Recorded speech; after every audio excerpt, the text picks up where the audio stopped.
Ce matin, ce qui fait la une de l'actualité israélienne, c'est donc cette décision de Naftali Bennett de fermer l'accès du mont du Temple aux pèlerins juifs.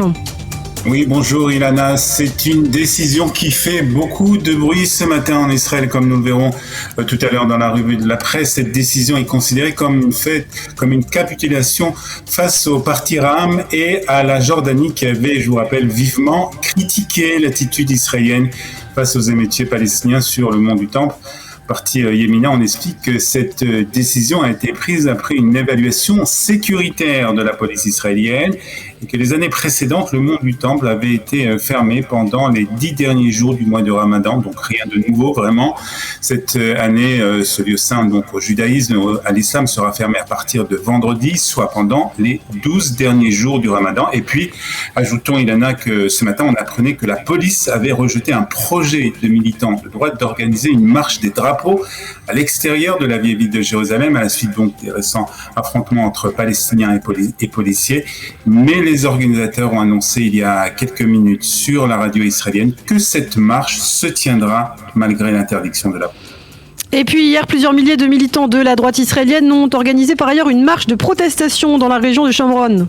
Oui, tout à fait. Il faut dire aussi que parmi les manifestants de cette marche se trouvaient des hauts responsables politiques, comme le chef du parti sioniste religieux Bezalel Smotrich, le député Itamar Ben-Gvir, ainsi que Idit Silman, qui avait, je vous rappelle, quitté le parti Yemina pour passer sur les bancs de l'opposition. C'était au début du mois.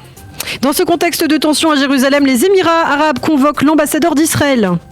Oui, le ministère émirati des Affaires étrangères a annoncé qu'il avait convoqué l'ambassadeur israélien Amir Khaïk pour lui faire part de sa protestation et de sa sévère condamnation des événements qui se sont déroulés sur le mont du Temple.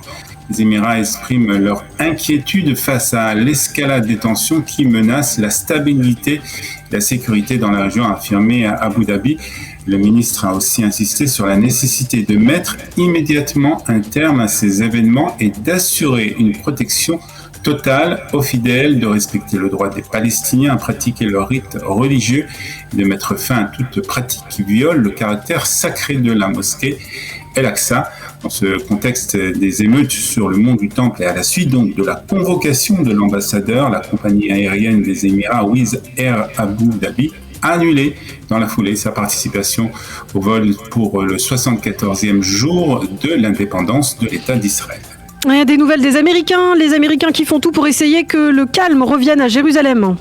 Oui, le département d'État américain a annoncé qu'ils allaient envoyer 2 diplomates de haut rang dans la région pour tenter d'apaiser les tensions ici à Jérusalem. Il s'agit de Yael Lemper et de Hadi Amir, qui est secrétaire adjoint pour les affaires israéliennes et palestiniennes. Ils devraient arriver dans la région aujourd'hui. Ils rencontreront des responsables à Jérusalem, à Ramallah, à Amman et au Caire, selon donc un porte-parole de Washington. Et quant à Anthony Blinken, le secrétaire d'État américain, il s'est entretenu lui avec des responsables israéliens, palestiniens et jordaniens.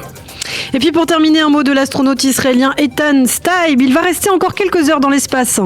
Oui, en effet, l'amérissage de la station spatiale SpaceX devait avoir lieu ce soir à 22h24, heure d'Israël, mais la NASA a décidé de reporter de quelques heures le retour sur Terre des 3 touristes et d'un membre de l'équipage. Ce report est dû au mauvais temps, mais ce retard ne dérange pas l'astronaute israélien, loin de là.